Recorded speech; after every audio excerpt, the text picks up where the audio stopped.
Ano, gala? Tara. Ano, gala? Tara. Niyaya nga pala kami ni Tito Edmond gumala at syempre hindi naman namin siya tatanggihan kasi meron siyang 50 pesos. Mas pinili na nga lang pala namin na maglakad kaysa sumakay kasi alam naman namin hindi magkakasya ang 50 pesos at wala pa kaming pambili.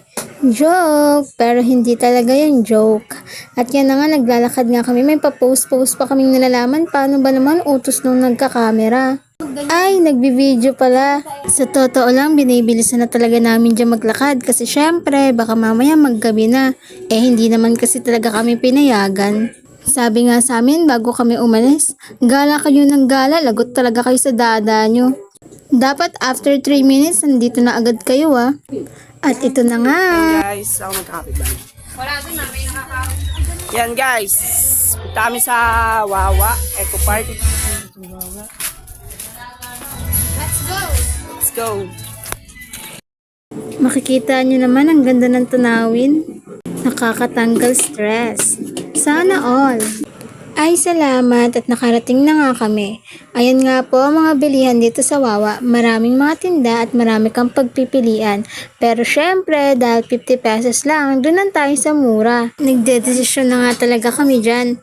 At ayan, napangiti pa si Casey. Si Tito Edmond nga pala yung kasama kong mamili ng bibilhin. Syempre, sa kanya yung 50 pesos, siya yung may-ari eh. Na-stress na nga talaga siya niyan kasi syempre iniisip niya mauubos yung 50 pesos niya. Si Kikay nga talaga yung nagdesisyon na siya na lang daw magsasandok. Syempre, stress yung may-ari ng 50 pesos. Eme ko dyan. Nakabili na nga po kami at ayan, finlex na. Isang subo pa lang pero ang sarap na. Naku, vegetables po yan. Syempre, piso isa. Mura na, masarap pa.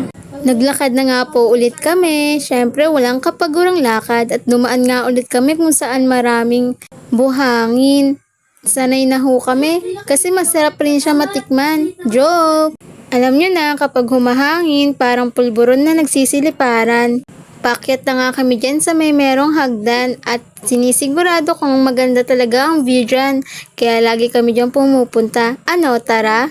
Tawang-tawa talaga kami dyan ng kapatid ko sa mga pinaggagawa namin. At ayan nga, syempre si Itcha na naman yung humawak ng camera.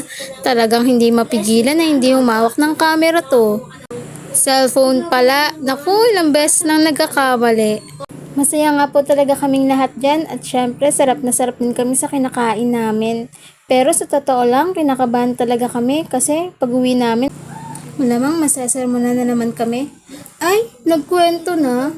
MMK yarn. Pinayagan ho talaga kami, nagbibiro lamang. At dahil nandito na nga po kami sa aming favorite spot, dito na nga po mag-e-end ang aming vlog. At ito na nga po ang aming view. Handa na kaming magmuni-muni at mag-isip ng mga problema namin. Charot! Bye!